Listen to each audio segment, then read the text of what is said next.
सबसे पहले तो मैं इस पाकिस्तान की कौम को मुबारकबाद पेश करता हूँ। खुदा ने हमें सुरखरू किया और इस सुरखरू करने में हमारी जो अमन की ख्वाहिश थी वो पूरी हुई। इस पे कोई शक नहीं कि पाकिस्तान की ये धरती, जिसको मैं अपने अकीदे के मुताबिक इसको पवित्र धरती मानता हूँ, मेरा हर सिख दुनिया के किसी कोने में बैठा है उसके लिए धरती बड़ी पवित्र है, क्योंकि मेरे सिख मज़हब की बुनियाद यहाँ पे है। सो मैं अपनी पूरी पाकिस्तान की कौम को, ये जो मैं पाकिस्तान आर्मी ने, पाक अफवाज ने, पाकिस्तान एयरफोर्स के शहीदों ने, पाकिस्तान नेवी के जवानों ने जिस तरीके से दुश्मन को धूल चटाई और ये पैगाम दिया कि पाकिस्तान की कौम, भले हमारे पॉलिटिकल डिफरेंसेस हो, भले हमारे लिसानी डिफरेंसेस हो, but when it comes to Pakistan तो हम सब एक हैं। और हम जो नारा बार बार लगाते इस परचम के साए तले हम एक हैं, हम एक हैं, तो उसकी एक जिंदा मिसाल अभी ये जो भारत ने पाकिस्तान पे एक एग्रेशन की, उसकी मिसाल अभी मिली। मैं उसके बाद अपने कायद मियां मोहम्मद नवाज शरीफ साहब का शुक्रगुजार हूँ, जिनकी कायदाना सोच, कायदाना सलाहियत और उन्हीं के विजन के मुताबिक वज़ीर आज़म पाकिस्तान, उनकी हिकमत अमली, आर्मी चीफ जनाब सैयद आसिम साहब, air marshal, air chief, navy के चीफ और पूरी टीम ने मिलकर जिस तरीके से दिलेराना तरीके से इस पूरे ऑपरेशन को किया, तो मैं सबका शुक्रगुजार हूँ और शुक्रिया अदा करता हूँ कि हमने इस जो हमारी अमन की काविश है उसको हमने अचीव किया। जनाब स्पीकर, मैं थोड़ा सा इससे पहले के पहलगाम वाक़या पे जाऊँ, मैं उससे पहले 2-3 बातें करना चाहूँगा। भारत ने पाकिस्तान को सिंस क्रिएशन एक्सेप्ट नहीं किया। कभी 65 की जंग, कभी 71 की जंग, कभी कारगिल, कभी कुलभूषण, कभी अफगानिस्तान पाकिस्तान के बॉर्डर पे अपने सफारत खाने, कभी पंजाब के अंदर, कभी केपी के अंदर, कभी बलोचिस्तान के अंदर, कभी सिंध के अंदर फिरका वाराना फसादात, हर आए रोज़ यहाँ पे अपने स्लीपर सेल किसी ना किसी तरीके से यहाँ पे इस पाकिस्तान के अंदर जंग मुसल्लत की।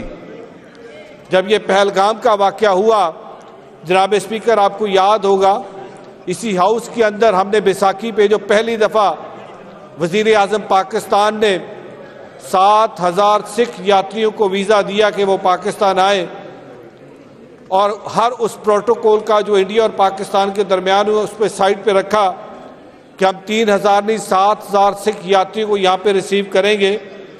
और वो सिख यात्री यहाँ से मोहब्बत का पैगाम लेके गए। 20 तारीख को उन्होंने बॉर्डर क्रॉस किया और पाकिस्तान जिंदाबाद के नारे लगाए। जनाब स्पीकर, उन्होंने कहा पाकिस्तान जिंदाबाद। क्यों?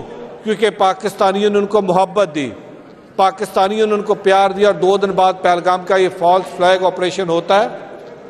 मैं अप्रिशिएट करता हूँ अपने फॉरेन ऑफिस को, मैं अप्रिशिएट करता हूँ अपने डिफेंस मिनिस्टर साहब को, और मैं अप्रिशिएट करता हूँ अपने वज़ीर आज़म पाकिस्तान को, जिन्होंने कहा हम तहकीकात के लिए पाकिस्तान हाजिर है, आए आज़ादाना तहकीकात करते हैं। लेकिन कौन सी तहकीकात? वो तो RSS का, बजरंग दल का, शिवसेना की वो फिलॉसफी है, जिस फिलॉसफी में सिर्फ वहाँ पे हिंदुत्व की बात की जाती है, जिस फिलॉसफी के तहत वहाँ पे अक़लियतों को मारा जाता है, जिस फिलॉसफी के तहत वहाँ पे बुचर ऑफ गुजरात का लक़ब मिलता है मौजूदा वज़ीर आज़म मोदी को। क्यों? क्योंकि वो अपने अलावा किसी और को एक्सेप्ट नहीं करता। पहलगाम हुआ, उन्होंने कहा हमने जंग लड़नी, हमने कहा हम अमन चाहते हैं, क्योंकि हम एक रिस्पॉन्सिबल स्टेट है, हम ये चाहेंगे कि इस खित्ते के अंदर अमन हो। मोदी सरकार अकेली भारत को रिप्रेजेंट नहीं करती।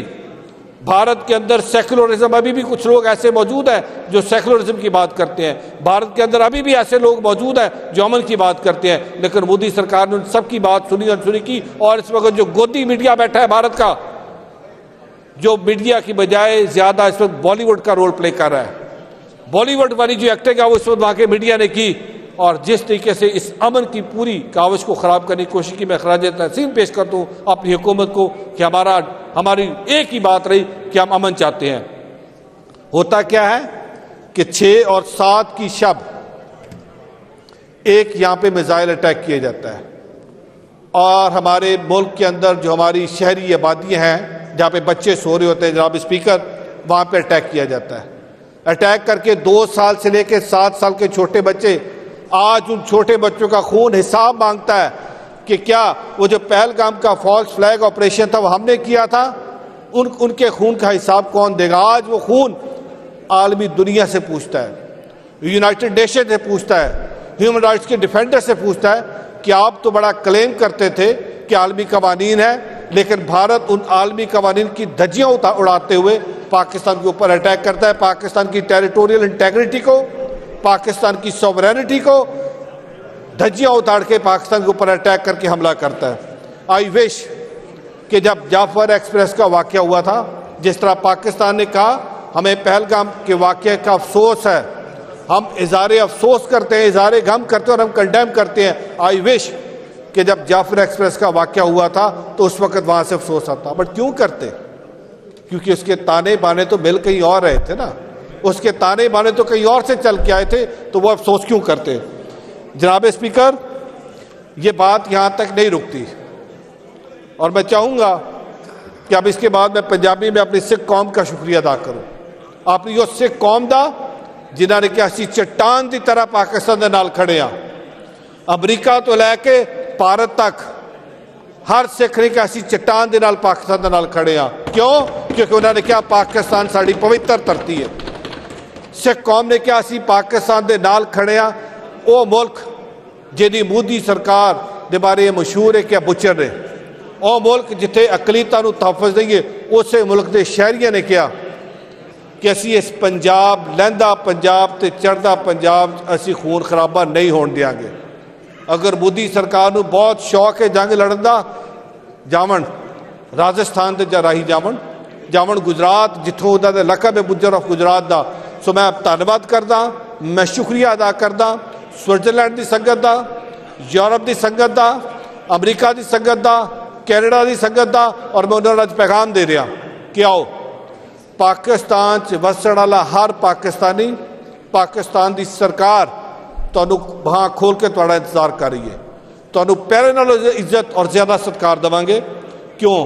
क्योंकि जो पता लगा मोदी सरकार नूं कि पाकिस्तान के बारे सिख तो बड़ा पॉजिटिव है, उन्होंने मैं नफरत किदा पैदा करा। जनाब स्पीकर, ये बात यहाँ तक नहीं रुकती।